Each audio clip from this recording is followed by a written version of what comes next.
Welcome to LOA Today. Walt Thiessen and life coach Cindy Chavez here. Today is Wednesday, November the 28th. It's 2018, 8 a.m. Eastern Time. That's 5 Los Angeles time, 1 p.m. London time, 12 midnight in Sydney, Australia. And welcome to another episode of LOA Today. We're your daily dose of happy, where we try to lift everyone's spirits a little bit higher than they already are. Depending on where you are on the emotional scale, it may not be very high that we have to lift it because you're already near the top, or maybe you're near the bottom, or maybe you're somewhere in the middle. Doesn't matter. We're going to try to help you get into that better place and get ourselves in the better feeling place too at the same time. And we're doing it with Neville Goddard. Cindy and I have been diving into Neville books lately, and we're into one of the big books right now, Power of Awareness. And it's been quite an adventure, just 5 chapters into it, Cindy. But, as usual, we're picking stuff up along the way. Neville is like Abraham in a sense, because so much of it seems very repetitive. But, boy, there's a whole lot below the surface, Right, and it seems like even though it seems repetitive, I think that that's important because that's how we learn. It's by true. repetition. Yeah. Right. So I was actually just thinking that this morning because I was taking a look at, we didn't quite finish up the chapter yesterday, and I was looking to see, how much is there? And there's just a little bit. And I thought, when I read the little bit at the end, I thought, well, it's just sort of repeating over. And then I caught myself. And thought, no. I mean, that's how we learn, is by hearing things over and over. And then it starts to get into our being. There's a tribe in some other part of the world, and I need to research and figure out where they are, but they have a saying that says that something's only a rumor until it's in the muscle. And I always think about that when we get to the place where we know these things so well that they're in the muscle, that it's muscle memory, that when we go to respond to something, that's our natural response, is these kind of things, these thoughts, these ideas, instead of what our normal default response may be under stress, which is to worry or to think there's no hope or whatever. When we start getting this into our muscle, into our being, where it's part of us, and we've absorbed it, and it's become part of our own philosophy, our own ideology, where it's just natural to say, but look at this, we're just going to assume the feeling of the wish fulfilled. So I'm okay with repetition, and that's a good thing since it's Neville. Yep. I turned the big book, the book that we both have, I turned it over this morning on my desk, and one of the little quotes on the back says, Neville may eventually be recognized as one of the world's great mystics. And I was thinking about Neville's own story that he told of the woman that told him when he was a child, I don't know what you're going to do with your life, but you're going to teach something that's going to change the world. And I keep thinking about that because part of what she told him was that 100 years after he was gone, that his teachings will be revived and, be taught again and have a whole new wave of people that learn whatever he's teaching. And it just gives me chills when I think about it. Because I'm like, that's us. That's what we're doing. Yay. We didn't even have to wait. We didn't even have to wait 100 years. It was, Neville died in 72. So that's what, 46 years, something like that. So we're there. We're part of that resurgence, maybe. So that was exciting. Yep. That was exciting. No, that's true. Well, before we get started, snowing there yet, Walt? Is it snowing? No, it's not as cold as it was. I mean, for a while there, we were in single digits. That's real cold. Yeah. That's like unpleasantly cold. But today we're in the 30s, and no, there's not any snow here. There's snow north of us. They were really getting walloped actually yesterday, from what I hear. But we got nothing at all. We just got cold. We just got cold. Yeah, right. Just got cold. That's it. But you were getting cold too. That's what you were telling us yesterday. You were getting temperatures similar to the ones we get here. Well, yesterday I looked at my app, my weather app, and it said that it was when we were on the podcast. It said it was in the 30s, high 30s, but I think 36 or 37. But then it said that the temperature was picking back up, and it showed the lows for the rest of the week in like the 50s, and I thought, oh, okay. Well, then that all changed in like less than one day because it got cold again last night. So wow. I just, it's kind of hard to keep track of what's going on with the weather. It keeps wanting to change, even when the weather people tell one thing. It seems like sometimes the next day it's completely different. So we'll deal with it. We'll get through it. It's just you'll have snow there, and you'll be telling us about it. Right. Like, No, not quite, but we're almost there. I know the ski areas in New England and the ski areas in the Colorado, Utah area are all doing very, very well. So it's the time of year, that's for sure. Yeah, I see your skis back there waiting on you. Yeah, those are Louise's actually, but they're just sitting there waiting. They're just waiting. All right. Well, is there anything that we need to do before we dive in? Do you have promos that you want to do now? Or yeah, let's get a few of those in there. I'm going to kind of mix up the order too.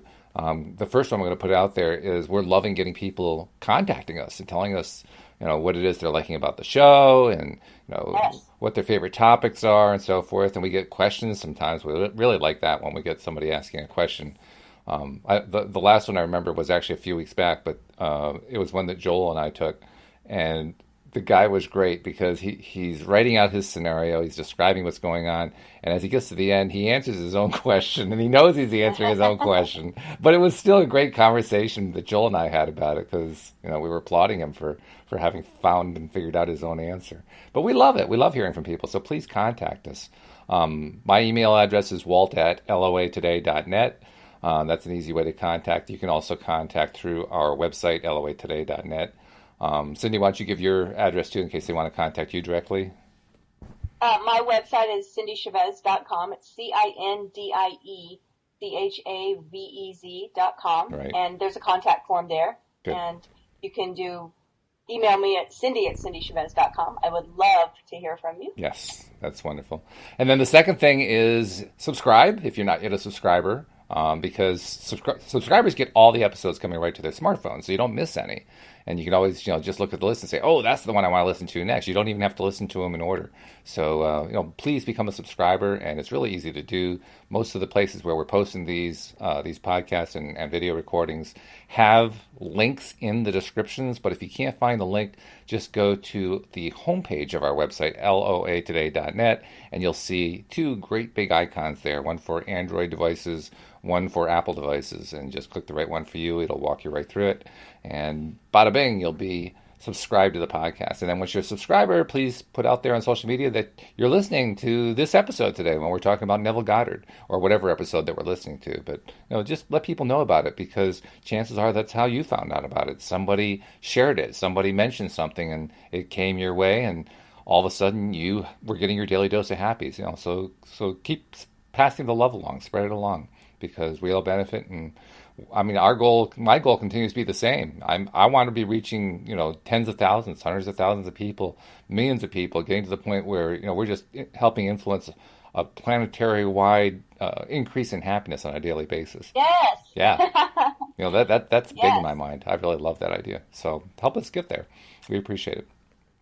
Yeah, thank you. And thank you so much for doing it. Yeah. I always think about when you're asking people to share, I always think about how many good things in my life. I mean, really, I can just look around and think of good things in my life. They're right here in my office. Mm-hmm. Products, books, things that, how do I know about that? Because somebody else told me about it. Exactly. And I often think very fondly of the person who referred me. I remember that too. It's like, oh, so-and-so told me about this book, and I'm so glad that they did. And so it's nice, it's nice to suggest good things that you enjoy to other people. Absolutely, it is. Put it out into the world. Yeah, no doubt about it. Well, we're going to quickly move through the end of chapter 5 because we didn't miss much. No, but it's important. But I thought there was a couple thoughts here worth grabbing. So we'll start where Neville says, the great secret is a controlled imagination and a well-sustained attention, firmly and repeatedly focused on the feeling of the wish fulfilled until it fills the mind and crowds out all other ideas out of consciousness. What greater gifts could be given you than to be told that the truth that will set you free, the truth that sets you free, is that you can experience in imagination what you desire to experience in reality. And by maintaining this experience in imagination, your desire will become an actuality. You are limited only by your uncontrolled imagination and lack of attention to the feeling of your wish fulfilled. Now that's the part that I thought was really important, because we talk a lot about limiting beliefs. We talk about limitations. We don't want to have limitations. We talk about that we are the only one that can limit us or hold ourselves back. And here Neville is saying that we're only limited by our uncontrolled imagination and lack of attention to the feeling of our wishes being fulfilled. So he says when the imagination is not controlled and the attention not steadied on the feeling of the wish fulfilled, then no amount of prayer or piety or invocation will produce the desired effect. So once again, this is similar to something that Abraham says about alignment, right? Mm-hmm. No amount of action is going to take the place of being in alignment. Neville says no amount of prayer or piety or invocation will produce the desired effect if our imagination is not controlled and our attention is not steadied on the feeling of the wish fulfilled. When you can call up at will whatsoever image you please, when the forms of your imagination are as vivid to you as the forms of nature, you are a master of your fate. Yes. And then in a bracket here, and we're going to talk about this a little bit later, and I'm not sure if it's mentioned in this book. I think it's at the end of another book, but he says you must stop spending your thoughts, your time, and your money. Everything in life must be an investment. Wow. And there's a story about that he actually we'll read in a second. First, he's got a little poem here, a poem called The New Name. It says, visions of splendor, visions of beauty and splendor, forms of a long-lost race, sounds and faces and voices from the fourth dimension of space. And on through the universe boundless, our thoughts go lightning shod. Some call it imagination, and others call it God. Mm-hmm. So he paints this little picture of just about anything we want to have happening out there, visions from the fourth dimension, which is something he talks about. But he said, I don't know if the online author added this in. It says editor, or where it came from, but there's a story that follows. It says Neville follows this with the date April 12th, 1953. In Awakened Imagination, 1954, he would write, okay, so that's the book it comes from. He says, on the morning of April 12th, 1953, my wife was awakened by the sound of a great voice of authority speaking within her and saying, you must stop spending your thoughts, time, and money. Everything in life must be an investment. To spend is to waste, to squander, to lay out without return. To invest is to lay out for a purpose from which a profit is expected. This revelation of my wife is about the importance of the moment. It's about the transformation of the moment. It is only what is done now that counts. Whenever we assume the feeling of being what we want to be, we are investing. Very good. That wraps up that chapter. I like that idea. It's pretty powerful, right? That if our imagination is uncontrolled, like he talks about, we're just spending. Yeah. We're just spending those thoughts and that time and that energy instead of controlling our imagination, and it becomes an investment that's going to give us a return. So it's Absolutely. A good analogy. Yeah, well, that actually was very, very poignant for me yesterday. I'm going through an issue that you know about that I'm not ready to go into on the air yet, but the thought that kept coming to my mind over and over again dealing with this pretty serious issue was that I needed help. I needed to make requests for help and so forth. And as soon as I said that, I thought to myself, no, I got to get myself into a better feeling place and then focus on what I want, not what I don't want, and then to do it with the feeling, assuming the feeling of the wish fulfilled, and that's going to get me there. And it was an interesting thing to kind of go back and forth in my mind about, because we're conditioned, I think, by our societies, by our cultures, to go to invocation, to go to prayer, and through prayer basically saying, I beseech you, higher power, fix this thing for me. When in fact, we're the higher power, which is kind of an interesting thing. Right. And also that whole, I think Neville would be the last person to discount prayer. Mm-hmm. Oh, yeah. Or invocation. But the point he's making is that if you can't control your imagination, then no amount of prayer is going to be useful to you anyway. Exactly. So it just reminds me, it's just so alignment first. Mm-hmm. Yep. Then once you get into the place where you are a master of your thoughts, then the prayer has some power behind it, because like you said, we're the one with the power. We're the one doing the creating. And as Jeffrey just pointed out online, it's still okay to ask for help. There's nothing wrong with asking for help. Absolutely. Yeah. The point, though, is, do we want to invoke our own power? Do we want to apply our power in the way that it's going to be most beneficial? And that's where it's not so much asking for help, it's reaching inside for what it is that we really need to reach inside for, and gaining that control, that intent, focus on the thing that we want. Because when we gain that, we empower ourselves in a tremendous way. What's interesting too is the idea that we've been talking about for months with Neville, because he covers this so much, but the idea that who we are being, right? Our I am statement. And I think of the difference between I am somebody that needs help and I am somebody that people are always showing up to help. Yeah, that's true. There's a big difference there. Right? Yeah. I mean, it's funny. I had this conversation with somebody yesterday, and this is not a serious thing. Maybe it might seem more trivial, but Thanksgiving dinner, we had the conversation about being the one that's cooking Thanksgiving dinner. And it's funny because she brought this up to me, and it wasn't in a serious. It was kind of just a lighthearted, conversation about Thanksgiving, because we had asked each other, "How was your Thanksgiving?" "Oh, how was your Thanksgiving?" Well, I had posted a picture on Facebook, a story on Facebook that was a selfie that we took at the end of the night, and I had a tiara on and a little black dress, and I said I cooked Thanksgiving dinner wearing a tiara and a little black dress. And so they had commented on this and said, "Oh, that was so great," and that's how it should be, and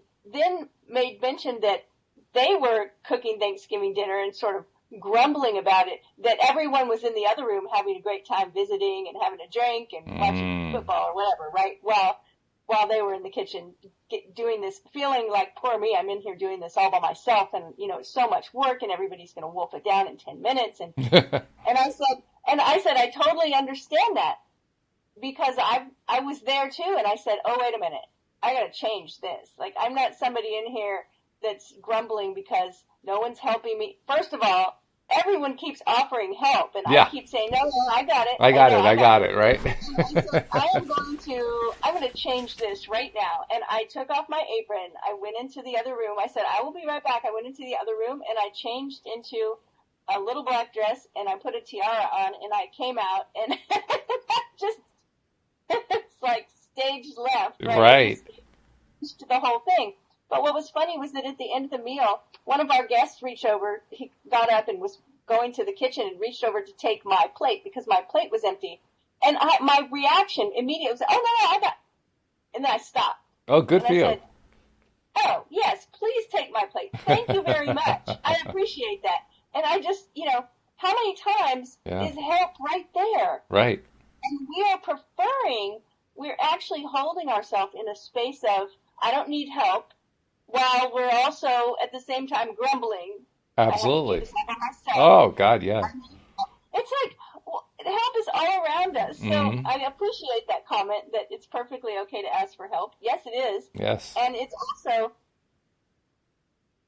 also perfectly great to like get an alignment first and be Mm. the person that for some reason, I like the story of, oh, people are always offering to help me. And information's always coming my way. And people are always showing up with just the information I need. Mm-hmm. People are always reaching out to me, offering support and help. I have all the support and help I could ever want, and it's wonderful. People help me all the time. I never even have to ask for it. It's such a better story than, oh, I'm here doing this all by myself. No Right. one's helping, right? And Mm-hmm. so that's alignment. It is. And it happens, you heard it just with the story. It's like it doesn't even have to have the action behind it yet. Right. It happens first. It happens first. Yep. No, it's true. So, It's true. By the way, we have a question from the Law of Attraction Changed My Life group who are listening ooh, to what this is live as we're doing it. This is Shireen, and Shireen writes, doctors told me I should put a removable denture, and I hate it. Well, I'm already depressed, so how can I deal with hard facts of getting old? I am 49 years and losing my teeth. Don't laugh, please. I am feeling very low, and I have some health issues as well. So she's okay? not I really would, asking. She's not really asking a question. She's asking for some support, I think. yeah. Yeah, and we can tie that into what we're There was talking a about too, I question in think. there though. It was like, how do I deal with the hard facts? Well, that's true. Yes, there is a question there. Yes. Yeah. So when we have those hard facts going on, we want to be sure that we're focusing. And then this was where the controlled imagination comes in, and it Mm-hmm. takes practice. So don't beat yourself up if it's Mm-hmm. hard and your mind wanders. I have the little scenario I've been doing that's literally, it's like maybe 10 seconds long. And last night my mind wandered away from it before I finished it like 5 times. I was like, what is Mm-hmm. happening? I would think about the beginning and then whoop, I'd be gone. So remember, this takes practice. Focus on the things that are going right, because here's the thing. There are a lot of hard facts in your life that are good things. I mean, we're all here together, so that always tells me, well, we're living pretty well. We're all using this, billions of dollars worth of technology that we've got, right? Mm. We're all connecting through the internet. So we've got some things going right. Right. So focus on what's going right. Focus on the way you would like to see the outcome happen until that starts to harden into fact. Then you'll have those hard facts to add to what's already going right. And that's Yeah. where you start. Yeah, I That's agree. where you start. In fact, I made reference to this issue that we're dealing with here at this end, and it actually involves my wife Louise. So I was trying to apply this same principle yesterday, and what I did was we have, of course, like most people, we have a number of photos around the house, and there's one particular location where we have these photos of a trip we took to Seattle about 10 years ago, maybe 15 years ago, something like that. And it was a great trip. We had a really nice time. We were really happy and so forth. And it shows up in the pictures. The picture shows just how happy we were at that particular time. So I just started focusing on one of those pictures, literally just standing there looking at the photo and repeating in my mind the vignette of this is the way I want us to feel. This is the way I want Louise to feel. This is right here. This is the epitome of what kind of a life I want for us. And that was my vignette. It wasn't even hardly moving. It was just there we were. And we were enjoying ourselves, and it was a still picture. But nevertheless, there was enough emotion attached to it that I was tapping into it pretty easily. I was a little surprised how easily. And I stuck with that. In fact, I this morning when I woke up, first thing I did was go to that same photo and just kind of focus on that photo and keep my attention there and keep reminding myself this is the way life is for us. This is the way it's meant to be. This is what we want right now. This is the way life feels, and just remembering and feeling that emotion, because we've talked in the past. All of us here on the show have talked in the past about how past impacts on us often replay, and if we keep focusing on them, they'll show up in the present. And we're usually talking about unpleasant things. Well, this is a pleasant thing from the past. Why not use Right. the same power, but use it on a pleasant Exactly. thing? That's the way I was Yes. looking at it. And I love that. it actually, I know it has led to at least one positive improvement where this issue is that we're concerned with. So, yeah, it's definitely worth doing. And I would recommend it to Shireen too. Find a photo that represents what you want, represents what you want to feel, what kind of life you want to experience, and so forth. Focus on that instead of focusing on this other stuff. Exactly. And just look around. Just ask yourself, what is going right? Mm-hmm. And allow yourself the time and space for your mind to answer that question. Because it will. Yeah. If you give your mind a question to work on, I often do that when I'm going to sleep at night. And a lot of times if I've got a project going on or something and that I'm, trying to figure out a creative answer, I'll just say, okay, brain, this is what I need you to do. Right. I'm going to sleep, but I need to wake up with the answer to this question. And often I do. And so it's the same kind of thing, is that you're giving your mind something to do instead of letting your mind be idle and be, creating thoughts that you don't want and pointing out things that you don't want. This is where the controlled imagination comes in. You're right in the perfect spot to have an opportunity to practice this stuff. This is when we practice. When somebody tells me that they're praying for patience, I always say, well, are you sure you want to do that? Yeah, right.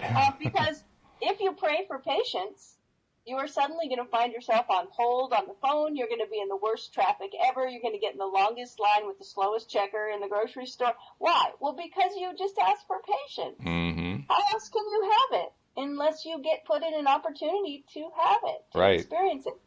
Well, when we experience contrast, guess what? All those things that you've been asking for, and when you've been listening to our podcast and learning these tips from Neville, I'm going to do that. Well, when do you think you're going to do it? Now, when you have contrast, that's when you're going to do it. So that's true. This is our opportunity. Every time we have those hard facts that show up, that are things we don't want, the unwanted, it's our opportunity to use these tools. Now, you mentioned something that I want to bring up again because, well, this is for selfish reasons, because this is what I'm dealing with, where this issue is concerned that I've been mentioning. The biggest challenge I think we all run into is the mind slipping off of the thing that we're focusing on onto something we don't want to focus on. And it happens a lot. It happens particularly when we're in a difficult situation because we're not feeling our best. And so our attention just kind of wanders over to that thing we don't want to be focusing on again.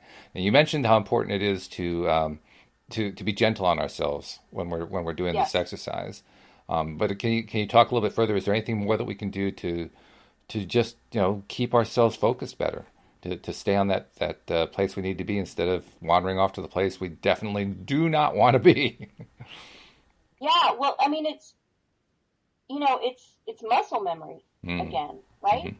I mean, when we do something well, and we do it like second nature, whatever that is, there is something that all of us can do, even if it's just picking up a pen and writing, right? At one point in our life, that was a real struggle. Someone had to teach us how to hold the pencil, and then someone had to teach us all the letters, and we didn't write them very well, and they were crooked, and our writing was terrible until we practiced and practiced. Mm-hmm. And it's like that with anything, playing an instrument, riding a bike, learning how to cook. I mean, things that we do that we often do as adults, just second nature. Oh, that's easy peasy.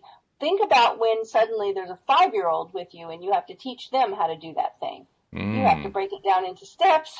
You have to make it as easy as you can. And then you have to let them make mistakes and encourage them to keep going, right? And so it's like that with us. We have to break it down into steps. We have to let it be easy. We have to repeat it over and over until we get better at it. And I think about, how excited my husband gets when he gets new tools. Loves tools, right? I guess. Of all kinds, especially gadgets. Little, gadgets and tools are very exciting. And a lot of times, maybe most of the time, we buy tools so that we can fix things. True. Right? Yeah. Or we're either creating things or fixing things. Mm-hmm. And that's what this is about. So all of these tools that you're learning, that we're talking about every day, and we're putting these in our metaphysical and metaphorical tool bag, when the contrast and the hard facts show up that are unwanted, this is our opportunity. So I can't say that a man with a toolbox may, but it may be true that when something goes wrong, okay, it's like there's the oh no, something went wrong, but there's also the oh, let me grab these tools. I have the tools to fix that. Let me get it fixed. Mm-hmm. And so that's where we are with this, is that just look at it as an opportunity to use the tools that you have. This is it. This is where the concept of investing rather than spending comes into play in a big way, I think. Yes. And I like to think of our podcast as an investment. Mm-hmm. Right? If for us and for the listeners. Yeah, sure. We're invested in this. Yep. And it's not just idle time that, I frittered away an hour listening to this. No, this is valuable stuff that we're talking about and learning so that we can use it in the future when we have contrast. Mm-hmm. Or even when we don't, right? We can always create something. But we're talking about somebody that's struggling with, Shireen said, getting old, and, she's having symptoms and things happen that she's feeling very low. She said, don't laugh at me. We would never laugh at that. No. Because feeling low it's not a laughing matter, right? It's painful. And yet this is what you can do, is just train the mind little by little. Start looking around for things that you appreciate. Mm-hmm. An exercise that I really love when you're feeling low is to look around right where you are and find something that you appreciate. Maybe a color that you appreciate. Mm. So I can look around in my office. I have a rose quartz stone on my desk that's a beautiful color, and I love this stone so much. So I can look at it and appreciate it. And then, this sounds weird, but just attempt to appreciate that color or that thing like 10% more. Yeah. Yeah. No, that's a good and point. It really does work. Mm-hmm. It's like a softening exercise. It lessens resistance. It helps things be better. That's what we're going for, is to find the better feeling thought. So that works. Absolutely. And by the way, we do sometimes laugh when we make reference to things where we're feeling down or whatever, because we do it in a way of like, oh, here I am again, so we're making a joke about that. But it doesn't mean that we're laughing at ourselves for being down. It just means we're trying to make light in order to help ourselves pull ourselves back up. It's not the humor is not intended to be tear us down for making a mistake. It's like, oh, well, we just did it again. Like we so often do. Also, it's the idea of often we take ourselves much too seriously. So most of the time when I'm laughing like that, I think I'm laughing at myself. Yeah. I'm taking myself too seriously. And Exactly. recognizing that, we all arrived here with the desire to experience everything. Mm. And that includes contrast. Absolutely. Yeah. So it's okay. It's going to be all right. It is all right. Jeffrey, by the way, posted an interesting note. He says, thank you for being human and admitting we all find ourselves in emotional places we don't like being. And you're welcome, Jeffrey. And you're right. It does take a little doing to do that kind of admitting, but it's exactly the way I've always wanted this podcast to be. I'm so proud of the fact that that's what we do here, and we all do it. Every single one of us who are co-hosts on this thing do that. And so thank you for acknowledging it. But I got to tell you, I'm proud that we do this regularly. It's a really good thing. Yeah, definitely. We are all human, and we have a wide spectrum of emotions, and some of them are comfortable and pleasurable, and some of them are uncomfortable and painful. And welcome to Earth. Yeah, right. Well, that's what Herbert was just saying. Herbert also posted a few comments here. He first of all distinguished the idea of no thing as contrast and said everything is for my betterment, even the things I think not. And yes. That really does summarize it. Love that. Well, we've got time to dive into chapter 6. Yeah, let's do it. And I'm looking at the chapter thinking that we might even finish it. It might be a miracle if we do, but I think we can do it. So. For us, it would be. Chapter 6, we are studying Neville Goddard's book, The Power of Awareness, and we're beginning chapter 6. the name of the chapter is Attention. And he begins with a scripture from the Christian Bible that says, a double-minded man is unstable in all his ways. And that's kind of what we were just talking about, right? We were talking about that attention that's split. Right. Thinking about one thing and thinking about another thing, and the need to get focused and to control our mind. So he says attention is forceful in proportion to the narrowness of its focus. That is, when it is obsessed with a single idea or sensation. It is steadied and powerfully focused only by such an adjustment of the mind as permits you to see only one thing. For you steady the attention and increase its power by confining it. That reminds me of laser focus. Right? Right. It's like narrow. The desire which realizes itself is always a desire upon which attention is exclusively concentrated. Mm-hmm. For an idea is endowed with power only in proportion to the degree of attention fixed on it. Mm-hmm. Concentrated observation is the attentive attitude directed from some specific end. Mm. The attentive attitude involves selection. For when you pay attention, it signifies that you've decided to focus your attention on one object or state rather than on another.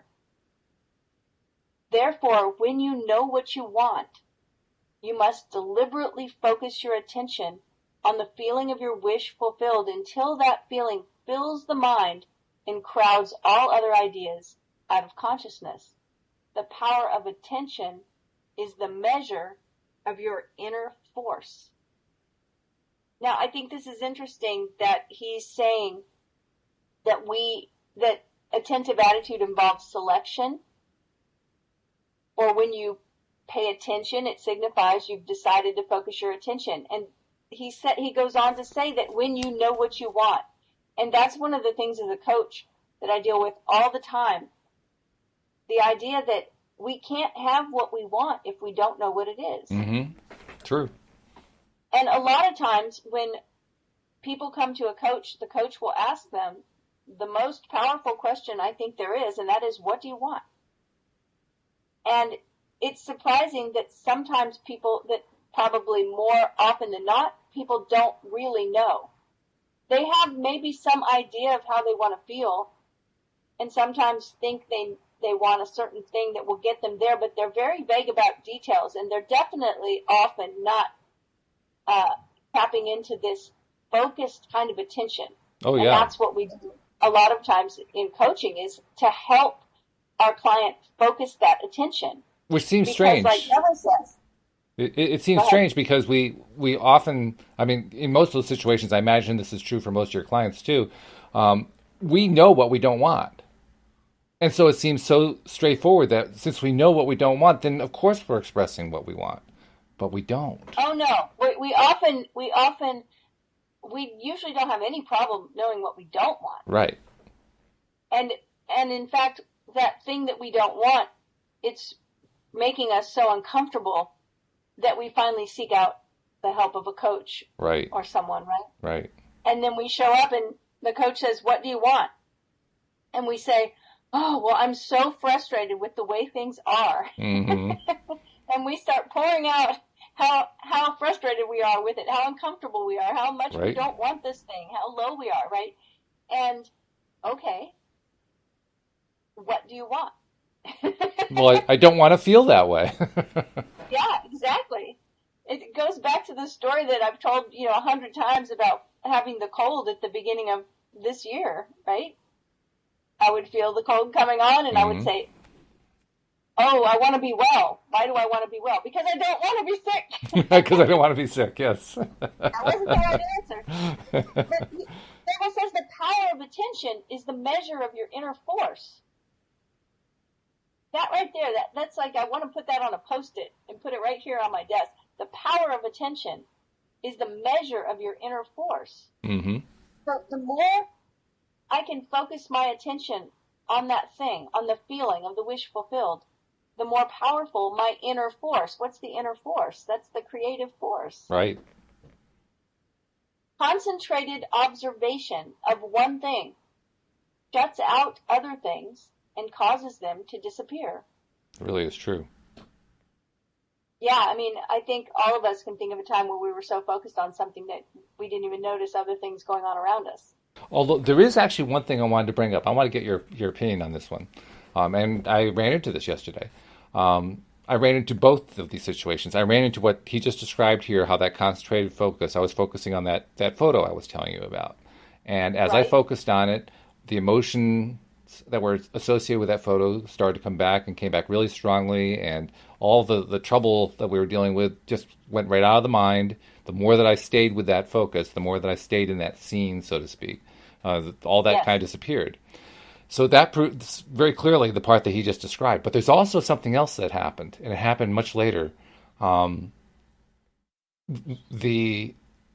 Whenever we have a difficult situation going on, one that is very largely impactful on our lives, there are often a lot of emotions attached to that, and they can be very negative. There can be certain positives. There can be in between. And when we reach a sort of a breakthrough point, all of them seem like they can come bubbling to the surface. So that's what we call having mixed emotions, right? Where it's like I'm feeling anger, I'm feeling happy, I'm feeling sad, I'm feeling depressed, I'm feeling all of it's like just kind of coming up. And so that's a little confusing from the perspective of, well, one crowds the other out, because in that situation, they're all coming out. One isn't crowding the other out. But on the other hand, when we're experiencing that, there's really not a whole lot of focus going on. And I think that's really the key point. The focus has actually been totally defocused, and we're just in feeling mode because we're so overwhelmed by the feelings. Exactly, and that's exactly what I was going to say. Is that it's a lack of focus, and this is our mind wandering all over the place. And our mind is a powerful thing, right? I mean, our brain is also very, very a very powerful computer. They can have many, many thoughts in the blink of an eye, all kinds of things going on. And it's the focus that we're looking for here. And I think being able to reach into that, bowl of stew and focus on the carrot. Yes. Like that, all those feelings, all those thoughts, all those memories, all those ideas, to be able to bring ourselves to the place where we can focus on what we want in a laser focused kind of way. And when we're tired, here we go with the word again. The acronym is HALT: hungry, angry, lonely, tired. When we're any of those things, it's particularly hard to focus, which is why we shouldn't make decisions when we're feeling hungry, angry, lonely, or tired. And it's also why we really should allow all those emotions to come up, too. I mean, if they're all kind of pouring out at once, it's not a time to shut them down and say, okay, I'm going to laser focus on what I want. You got to let it out. You got to get that stuff out. Otherwise, you won't be able to focus. And you'll end up focusing on the wrong stuff. And we should not judge emotions as good or bad. They may be comfortable and uncomfortable. Right. But there's no good emotions and bad emotions. They are all valid and they're all important. They're all useful. So we often judge them, especially in LOA circles. And we judge ourselves when we have them. Not just LOA circles, all circles. There are no circles in which that doesn't get judged. So it's like, well, you need to focus on what you want. And here you are, feeling this uncomfortable feeling. Shame on you. And that's not the case. The case is this thing doesn't feel good because it's not in alignment with who we really are. And it's telling us that. It's saying, hey, this isn't in alignment with your true self. By the way, Jeffrey, thank you for introducing him to the concept of HALT. Apparently he hadn't heard that acronym. So thank you from Jeffrey. You're welcome. Yeah, it's powerful thing to remember. It is, yeah. I mean, I've heard it so many times now that it's just become, kind of inborn what HALT is. But when you hear it for the first time, it's, oh, wow, what a great thing to remember. Now, whenever I feel one of those things, it's a reminder, just stop right there and, let it out before I try to do anything else and then move on. Yeah, deal with that first. Mm-hmm. It's our body. Our body is so smart, so Mm-hmm. wise, and it's often trying to tell us something, and so we shouldn't ignore it. Right. We should listen. Yeah. Okay, so let's see what Neville has to say about, because he does start to move on here Okay. and talk about forgetting things behind. So he says, concentrated observation of one thing shuts out other things and causes them to disappear. The great secret of success is to focus the attention on the feeling of the wish fulfilled without permitting any distraction. It's easier said than done. Like we just talked about. All progress depends upon an increase of attention. The ideas which impel you to action are those which dominate the consciousness, those which possess the attention. The idea which excludes all others from the field of attention discharges in action. Yeah. Then he quotes another verse. He says, this one thing I do, forgetting those things that are behind, I press toward the mark. This means this one thing you can do, forgetting those things that are behind. You can press toward the mark of filling your mind with the feelings of the wish fulfilled. To the unenlightened man or woman, my addition, this will seem to be all fantasy. Yet all progress comes from those who do not take the accepted view, nor accept the world as it is. As was stated heretofore, if you can imagine what you please, and if the forms of your thought are as vivid as the forms of nature, you are, by virtue of the power of your imagination, master of your fate. Your imagination is you yourself, and the world as your imagination sees it is the real world. So a few minutes ago, Shireen's question, we were talking about hard facts. Mm-hmm. Right? And we all know that. We all recognize that idea. And yet Neville is saying that if we can imagine what we please, we don't have to accept the world as it is. Mm-hmm. Right? That's right. Yeah. When you set out to master the movements of attention, which must be done if you would successfully alter the course of observed events, it is then you realize how little control you exercise over your imagination, and how much it is dominated by sensory impressions and by a drifting on the tides of idle moods. Exactly what we were just talking about. Yeah, exactly. To aid in mastering the control of your attention, practice this exercise. Okay, so now we're getting into the nitty-gritty. Okay, here we go. How do we deal with this? All How do right. we deal with this wandering mind and a million feelings all coming up at once and no control over our imagination? How do we deal with it? Neville says, night after night, just before you drift off to sleep, strive to hold your attention on the activities of the day in reverse order. Focus your attention on the last thing you did, that is, getting into bed, and then move it backward in time over the events until you reach the first event of that day, getting out of bed. This is no easy exercise, but just as specific exercises greatly help in developing specific muscles, this will greatly help in developing the muscle of your attention. Your attention must be developed, controlled, and concentrated in order to change your concept of yourself successfully and thereby change your future. Imagination is able to do anything, but only according to the internal direction of your attention. If you persist night after night, sooner or later you will awaken in yourself a center of power and become conscious of your greater self, the real you. Attention is developed by repeated exercise or habit. Through habit, an action becomes easier, and so in course of time gives rise to a facility or a faculty which can then be put to higher uses. When you attain control of the internal direction of your attention, you will no longer stand in shallow water, but will launch out into the deep of life.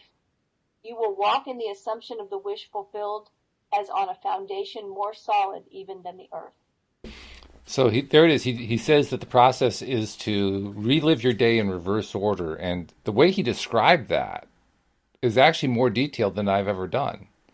So it's telling me I gotta be a little bit more precise about the way I do this exercise, because he talks about how focus your attention on the last thing you did, that is getting into bed, and then move it backward in time over the events until you reach the first event of the day, getting out of bed. Like, whoa, no, I usually don't do that detail. I touch on the highlights. And he's saying, no, don't touch on the highlights. Do the whole thing and do it in reverse order. And he's right. That's not an easy thing to do. This exercise. Yeah, no, I haven't done this exercise in a long time. But I would say maybe 7 or 8 years ago, I started doing it and probably did it for, I don't know, a year maybe. And it was so hard at first. I would remember, okay, I got into bed. What did I do before that? It's like, okay, I brushed my teeth. What did I do before that? Yeah.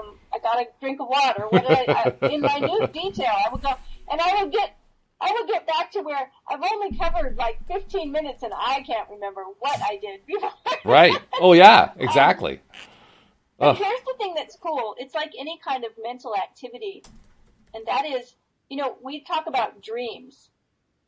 And when I help someone with dreams, I often encourage them to keep a dream journal, a dream diary every day. I kept a dream journal for, 5 or 6 years every day. And in the beginning, I would wake up and I couldn't recall my dreams. Mm-hmm. But I would still write in the dream journal. I would write the date and write no recall. Oh. Right? I would write something down. And over time, pretty soon I started remembering dreams every single night. Pretty soon I started remembering so many dreams every night that I would just have to pick one to write it down because I would be there for hours otherwise. Mm-hmm. And so the point I'm making is that our mind, our brain starts to get on board with what we're teaching it. Right. Right? At some point, it was like my brain said, okay, I'll start remembering these because I was being insistent. I was going to write in the book. Whether I remembered a dream or not, I was going to write it down. And so that's the developing of attention by repeated exercise or habit that Neville's talking about. Mm-hmm. And so if you start doing this exercise where when you lay down at night, you start remembering your day in reverse order, be gentle with yourself because it may be that you can't go back very far or that you skip big chunks of the day. Like, what in the world was happening? I don't even remember.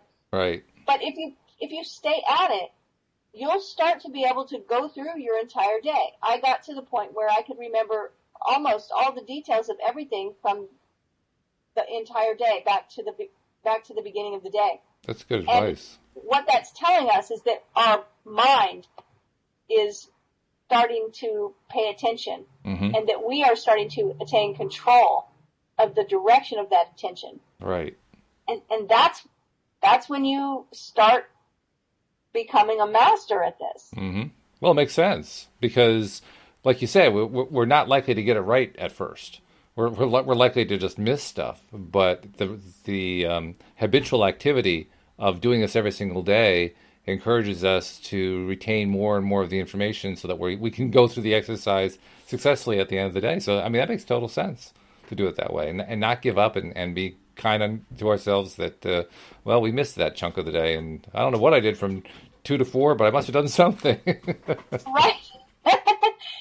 So it's a very powerful exercise mm-hmm. for gaining that control and mastery over your thoughts, mm-hmm. which is what this is all about. Exactly. Yeah. No, that's good. I like that. That's really good. So I highly recommend that exercise to anybody that's wanting to hone their ability to create their own reality. I had forgotten about it. I've done so many different exercises, Neville's and my own and other people's, right. That happen at the end of the day. Mm. But what I notice is, I think I've told this story before, another nice exercise to do that uplifts our mood as well is at the end of the day as we're falling asleep to think of 5 things that we enjoyed in the day or that we appreciated that are connected to our 5 senses. Oh, So nice. what did I Yeah. see today that was lovely? What did I smell? What did I taste? What did I touch? Mm-hmm. What did I hear? Mm-hmm.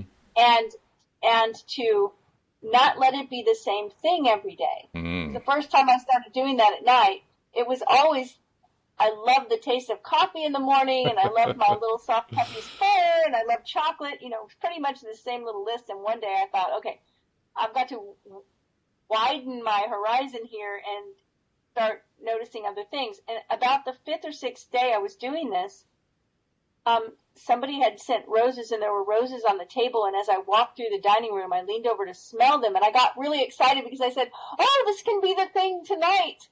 Tonight when I do exercise, this can be the smell." Right? Yeah. And I realized that suddenly my awareness, my mindfulness of everyday things was much more acute because I was now collecting these sensations to use in my little, 10-second meditation at night. And the same thing will happen. That's just my mind, my brain. They were just coming online. They were getting on board with my exercise. They were saying, okay, I see what you're doing here. Yeah, we'll pay attention. Mm-hmm. It's the same thing. So whatever exercise you want to do to gain mastery over your thoughts, there are plenty of them out there. Just be persistent. Mm-hmm.